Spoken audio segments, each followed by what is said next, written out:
کہنے لگا فارس پتہ ہے بہن کی شادی کو 6 سال ہو گئے ہیں، میں کبھی اس کے گھر نہیں گیا۔ میری بیوی ایک دن مجھ سے کہنے لگی آپ کی بہن جب بھی آتی ہے تو اس کے بچے گھر کا حال بگاڑ کر رکھ دیتے ہیں، خرچ ڈبل ہو جاتا ہے، اور تمہاری ماں ہم سے چھپ چھپا کر کبھی اس کو صابن کی پیٹی دیتی ہے، کبھی کپڑے، کبھی صرف کے ڈبے، اور کبھی کبھی تو چاول کا تھیلا بھر دیتی ہے۔ یہ ہمارا گھر ہے، کوئی خیرات سینٹر نہیں۔ فارس مجھے بہت غصہ آیا، میں مشکل سے خرچ پورا کر رہا ہوں اور ماں سب کچھ بہن کو دے دیتی ہے۔ بہن ایک دن گھر آئی ہوئی تھی، اس کے بیٹے نے ٹی وی کا ریموٹ توڑ دیا۔ میں ماں سے غصے میں کہہ رہا تھا ماں بہن کو بولو یہاں عید پر آیا کرے بس، اور یہ جو آپ صابن صرف اور چاول کا تھیلا بھر کر دیتی ہیں نا اس کو بند کر دیں۔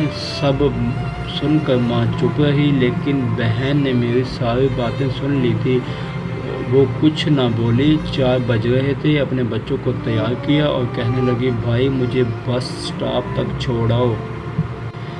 میں نے جھوٹے منہ کہا رہ لیتی کچھ دن اور، لیکن وہ مسکرائی، نہیں بھائی بچوں کی چھٹیاں ختم ہونے والی ہیں، پھر جب ہم دونوں بھائیوں میں زمین کا بنٹوارا ہوا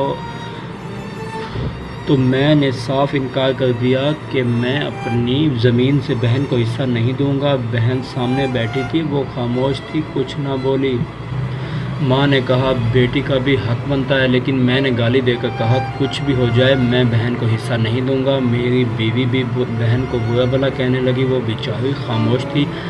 کرونا کے دن چل رہے تھے، فارس کا کام کاج نہیں لگ رہا تھا، میرے بڑے بیٹے کو ٹی بی ہو گئی، میرے پاس اس کا علاج کروانے کے پیسے نہیں، بہت پریشان تھا میں، قرض بھی لے لیا تھا، بھوک سر پہ تھی، میں بہت پریشان تھا، کمرے میں اکیلا بیٹھا تھا، شاید حالات پر رو رہا تھا کہ اتنے میں بہن گھر آ گئی۔ میں غصے سے بولا اب یہ منحوس آ گئی ہے۔ بیوی میرے پاس آئی اور کہنے لگی کوئی ضرورت نہیں اس کے لیے گوشت یا بریانی لانے کی۔ پھر 1 گھنٹے بعد وہ میرے پاس آئی اور بولی بھائی پریشان ہو؟ میں مسکرایا نہیں تو۔ بہن نے میرے سر پر ہاتھ پھیرا اور کہا بڑی بہن ہوں تمہاری، تم میری گود میں کھیلتے رہے ہو، اب دیکھو مجھ سے بڑے لگ رہے ہو۔ پھر میرے قریب ہوئی اور اپنے پرس سے سونے کے کنگن نکالے اور میرے ہاتھ میں رکھے اور آہستہ سے بولی پاگل تو ایویں پریشان ہوتا ہے؟ تیرا بھائی شہر گیا ہوا تھا، بچے اسکول تھے، میں نے سوچا دوڑتے دوڑتے بھائی سے مل آؤں، یہ کنگن بیچ کر اپنا خرچہ کر اور بیٹے کا علاج کرواؤ، اور جا اٹھ نائی کی دکان پر جا، داڑھی بڑھا رکھی ہے، شکل تو دیکھ کیا حالت بنا رکھی ہے تم نے۔ میں خاموش تھا، بہن کی طرف دیکھے جا رہا تھا۔ وہ آہستہ آہستہ بولی کنگن کے بارے میں کسی کو نہ بتانا، میری قسم ہے۔ میرے ماتھے پر بوسہ کیا، 1000 روپے مجھے دیے جو 150 کے نوٹ تھے، شاید اس کی جمع پونجی تھی، میری جیب میں ڈال کر بولی بچوں کو گوشت لا دینا اور پریشان نہ ہوا کر، تیرے بھائی کی تنخواہ ملے گی تو آؤں گی۔ پھر وہ جلدی سے جانے لگی۔ اس کے پیروں کی طرف میری نگاہ پڑی تو دیکھا اس نے ٹوٹی ہوئی جوتی پہنی ہوئی تھی، پرانا سا دوپٹہ پہنا ہوا تھا۔